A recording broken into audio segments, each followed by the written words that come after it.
Adam West will go down in history as possibly the most instantly recognisable Batman that we've ever seen on screen, shaping not only what Batman is for a generation, but also helping to redefine the character in a time when the Dark Knight was desperately in need of such.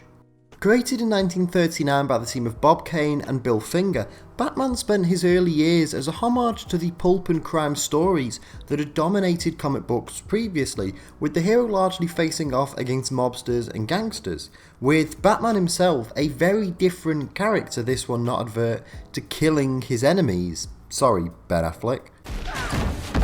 However, the status quo of the Caped Crusader began to evolve in the 1940s when the character was granted his own solo title. Characters such as Robin, the Joker and Catwoman were all introduced during this period, with the two villains both debuting in Batman #1, released in the spring of 1940s, and also Batman's murderous tendencies were phased out at the request of editor Whitney Ellsworth. However, after the end of the Second World War, there was a real tonal shift in the Batman comics. After the end of the war, DC decided to adopt a new editorial direction, one which de-emphasised the social commentary which had become so prevalent in both Batman and Superman comics of the 1930s and early 40s, in favour of a more light-hearted and juvenile tone, and as a result of this, Batman became less of the grim avenger of the night and shifted into a more of a parental and father figure-esque role. And this trend continued into the early 1960s, as many of Batman's original villains, such as the Riddler,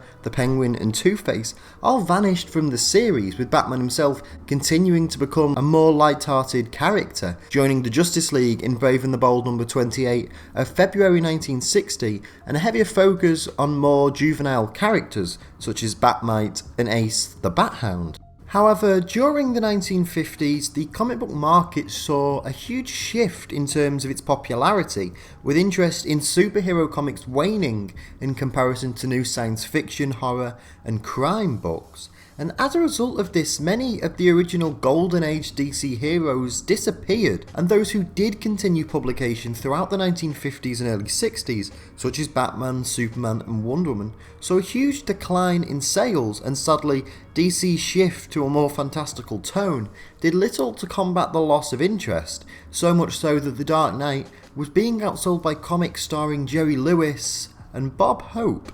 Batman's sales got so bad that, according to writer Les Daniels, co-creator Bob Kane actually discussed killing off the character in 1964, but this was only prevented by the appointment of Julius Schwartz as head editor of the Batman titles. Coincidentally, around this time, the idea of bringing Batman to the small screen became widely discussed. In the early 1960s, Ed Graham Productions optioned the television rights for the character, seeking to make a show akin to the George Reeves Adventures of Superman series for CBS, but it wasn't until ABC and their Vice President of Daytime Programming, Harvey Bennett, became interested in the character that real progress was made. After securing the rights to the character, ABC hired William Dozier to produce the series, with the studio imagining a show in the vein of the popular Man from U.N.C.L.E. series.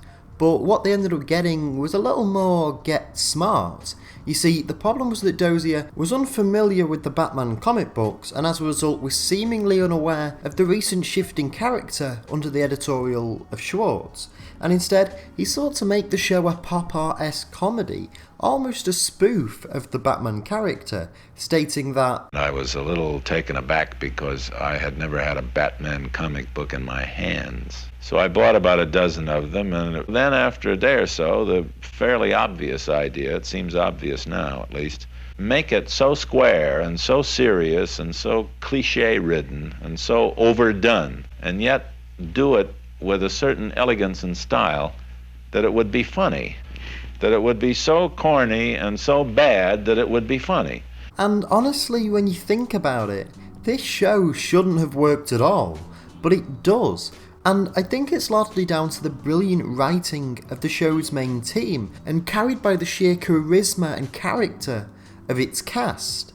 Without Cesar Romero's Joker, or Burgess Meredith's Penguin, or Frank Gorshin's Riddler, the show wouldn't have been as funny, but without the sheer brilliance that was Adam West and Burt Ward, it could very well have been a calamity. There's just something so charming and endearing about the 60s show that, despite being such a stark contrast from the contemporary iterations of the character, it remains faithful to the lore and mythology, just handling it in a very inventive way.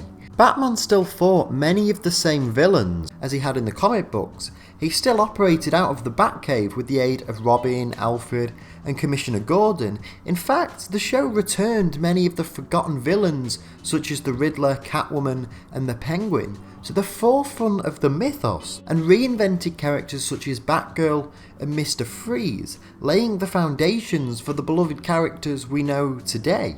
But most importantly, the show came about at a time when Batman was no longer the shining star of DC Comics. In fact, he was teetering on his own death, and without the enigmatic portrayal of Adam West, it's likely that now, in 2017, there would be no Batman. Say what you will about shark repellent, pow, or holy whatever Batman, the Adam West portrayal is just as recognisable as that of Keaton, Bale, or Affleck, and if not more recognisable for its difference in tone. Don't get me wrong, the show is definitely a product of its time, but within that there's a certain charm about it. And while some may not appreciate the series, it's important to know that without the show's success, it's likely that Batman's comic sales would never quite have recovered. Without this series, it's possible we'd never have witnessed the Denny O'Neil, Neil Adams era. Without Holy Mackerel Batman, we may never have got Frank Miller's The Dark Knight Returns, Tim Burton's Batman 89, and the modern iteration of the character that we know today. And I think now more than ever, it's time to revisit the cheese and the silliness that was the 1960s TV show, and appreciate it for not only everything that it was, but everything that it did and has done for Batman.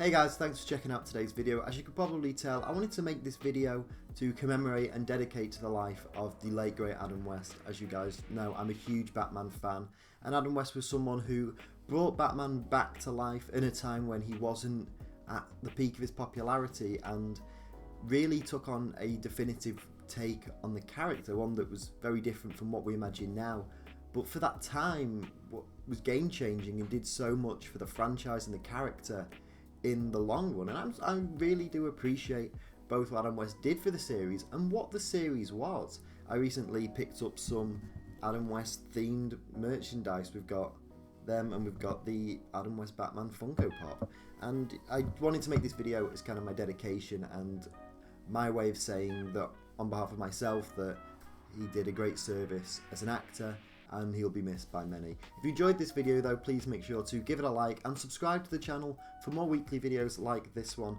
There are some videos on screen right now, including a podcast I did with Dennis Carson on his Wise Matters podcast, where we talked about music, record collecting, and just the state of superhero movies in general. It was a lot of fun. Check it out.